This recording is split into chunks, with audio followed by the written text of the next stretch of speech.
আমরা সবাই জীবনের কোনো না কোনো সময়ে যখন প্রবলেম হয়, খারাপ সময় আসে, আমরা স্ট্রেস ফিল করি অথবা ডিপ্রেশন হয়ে যায়। এই স্ট্রেস অনেকেই আসলে মোকাবেলা করতে পারে না।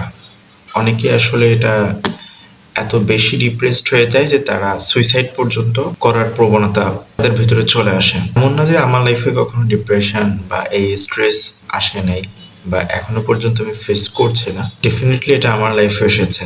তবে আলহামদুলিল্লাহ আমি সেটাকে মোকাবেলা করার মতন পথ পেয়েছি।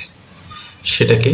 আপনি যখনই আপনার লাইফে স্ট্রেস অথবা ডিপ্রেশন আসবে, আপনি ২ টা পথ অবলম্বন করতে পারেন। Number 1, exercise. অর্থাৎ যখনই আপনার কাছে স্ট্রেস বা ডিপ্রেসড ফিল হবে, আপনি একটু এক্সারসাইজ করার ট্রাই করবেন। দেখবেন যে এই স্ট্রেস ম্যানেজমেন্ট আপনি খুব সহজভাবেই করতে পারছেন। আপনার ভেতরে ডিপ্রেশনটা কমে যাবে।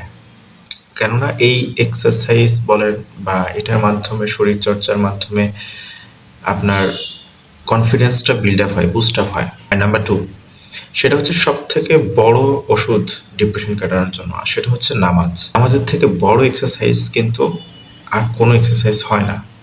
কেননা আপনি যখন হাঁটুতে যান বা যখন সেজদাতে যান, তখন দেখবেন যে আপনাকে মাথা নিচু করতে হচ্ছে, কিছুক্ষণ পেট চেপে রাখতে হচ্ছে, হাতের উপরে ভর দিতে হচ্ছে। এতে প্রত্যেকটা দেহের প্রত্যেকটা অঙ্গ কিন্তু আপনার এক্সারসাইজ করছে এবং এই আপনার ব্লাড সার্কুলেশন এটা সবথেকে বেশি হয় যখন আপনি সেজদাতে পদার্পণ করেন। তো এই দুটি মাধ্যম দিয়েই আসলে আপনি আপনার যে স্ট্রেস বা ডিপ্রেশন সেটা ম্যানেজমেন্ট করতে পারবেন। অর্থাৎ নাম্বার 1 হচ্ছে এক্সারসাইজ আর নাম্বার 2 হচ্ছে আপনাকে অবশ্যই নামাজ পড়তে হবে। এটার মাধ্যমে আপনি মূলত আপনার স্ট্রেস এবং ডিপ্রেশনকে ম্যানেজ করতে পারবেন। ধন্যবাদ।